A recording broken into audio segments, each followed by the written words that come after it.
Hello दोस्तों, स्वागत है आपका मेरे एक और नए ब्लॉग में। तो टाइम 10:10 हो चुका है। आज हम थोड़ा सा लेट हैं, कोशिश करेंगे कि जल्दी से ऑफिस जाएं। और आज हमें कहीं एक मीटिंग के लिए भी जाना है, एक्सपीरियंस के न्यू प्रोजेक्ट जो मैंने बताया था। तो चलो गाइस, ऑफिस में मिलते हैं आपसे। जय श्री गणेश। तो दोस्तों, हम ऑफिस में आ चुके हैं। ऑफिस में लगभग 10:31 पे हम एंटर हो गए थे। और ऑफिस में सिर्फ मैं और अभय ही है आज। निखिल भाई आ गए हैं, निखिल भाई नीचे हैं। सो फाउंडर, लोकल बिल्डर, सो फाउंडर। तो दोस्तों, जो हमारी एक्सपीरियंस की मीटिंग थी वो किसी कारण से कैंसिल हो गई है। तो हमने सोचा आज का हम अपना जो दिन है वो बर्बाद क्यों करें। तो इसीलिए हम ATS की साइट पे आ गए थे। जिस साइट पे मैं खड़ा हूँ उस प्रोजेक्ट का नाम है ATS डेस्टिनायर। इसकी लोकेशन की बात करूँ तो नोएडा एक्सटेंशन सेक्टर 1 में है। जो आप मेरे पीछे प्रोजेक्ट देख रहे हो फुली माई 1 पे बना हुआ है। हार्डली सेंटर नोएडा से 5 किलोमीटर की दूरी पर है। इस प्रोजेक्ट में मैं बात करूँ तो प्रोजेक्ट में दो साइज़ हैं, 1900 और 2550। 1900 आपका 3 BHK प्लस सर्वेंट क्वार्टर है और 2500 आपका 4 BHK प्लस सर्वेंट क्वार्टर। पर फ्लोर आपके 2 अपार्टमेंट 2 लिफ्ट हैं। इसका मैं आपको सैम्पल फ्लैट भी दिखाता हूँ। ये मॉडल है डेस्टिनेशन का।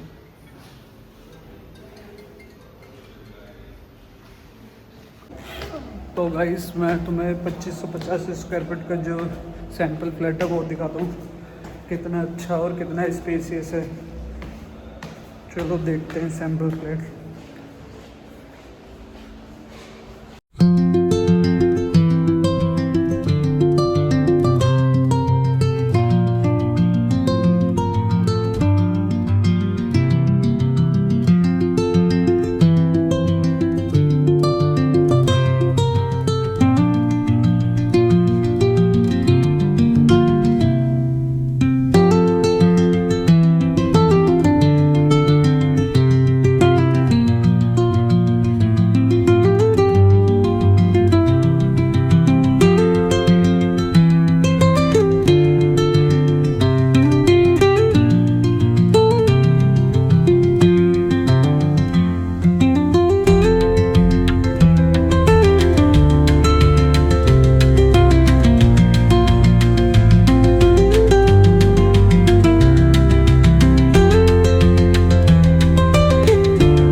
नो डाउट कि ATS के जो लेआउट होते हैं वो कोई भी मैचेबल नहीं है।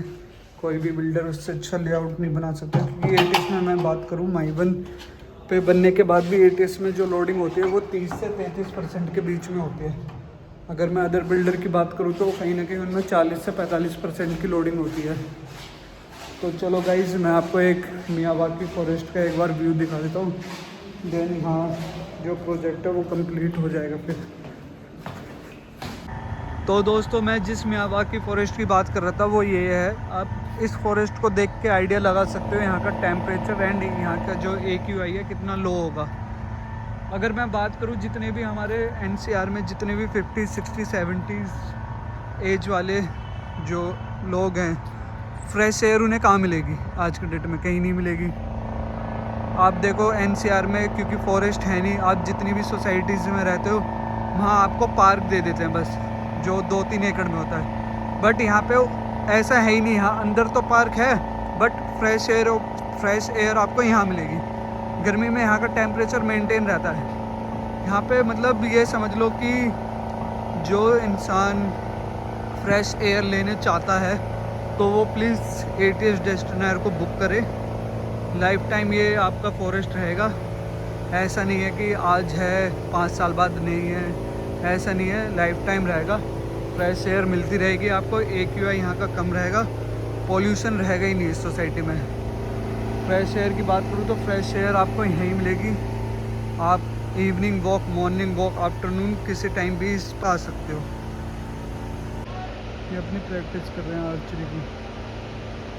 इन्होंने भी यहाँ अपना एक फ्लैट लिया हुआ है, तो ये बिल्कुल एकदम पीसफुल अपनी यहाँ प्रैक्टिस कर पा रहे हैं। और मैं बात करूँ बाहर कितना पॉल्यूशन है, और यहाँ आप देखो, यहाँ पॉल्यूशन दिख ही नहीं रहा, फ्रेश एयर मिल रही है, सारी चीज़। तो गाइस ये दिन हमारा ऑफिस का यहीं ख़त्म होता है। टाइम हो रहे हैं 7 बजे। 7 नहीं बजे, 7 बज के, और सुबह अभी तक यहीं है। मैं यहीं पे हूँ भाई। रात को मुझे बहुत दूर जाना पड़ता है, मेरे साथ ना अत्याचार हो रहा है। हाँ अब ठीक है। हाँ मेरे साथ अत्याचार हो रहा है। तो गाइस हमारा दिन ख़त्म होता है यहीं आज, ब्लॉग का और ऑफिस का भी। तो जैसे मैंने आपको बताया था, आज मैं एटीएस की साइट पे गया था। वहाँ मैंने आपको कुछ वीडियो में चीज़ें दिखाई हैं, आप देखना, अगर चीज़ें अच्छी लगती है तो बताना। तो आपसे मिलते हैं नेक्स्ट अगले ब्लॉग में। कल संडे है, कल हम दूसरी साइट पे जाएंगे, तो कल मिलते हैं।